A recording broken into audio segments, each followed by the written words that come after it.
एक फैसलाबादी कार धो रहा था। तभी पीछे से एक औरत गुजरी और पूछा, कार धो रहे हो? फैसलाबादी, नहीं, पानी दे रहा हूँ, शायद बड़ी होकर बस बन जाए।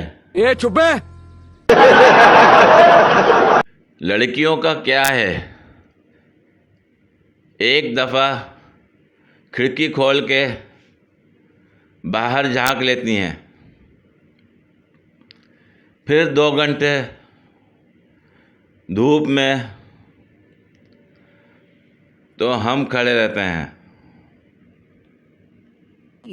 बहुत तेज हो रहा है।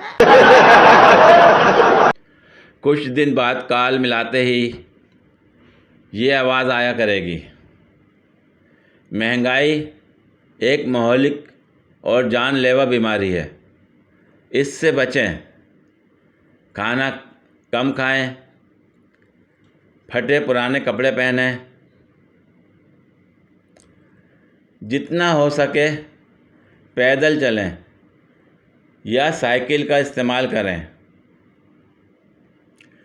याद रखें, महंगाई से लड़ना है,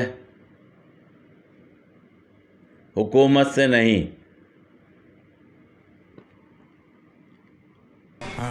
ये बड़ी अच्छी बात कही आप। पूरी वीडियो देखने के लिए शुक्रिया। अगर वीडियो पसंद आई हो तो लाइक और शेयर करें, कमेंट में अपनी राय का इजहार करें।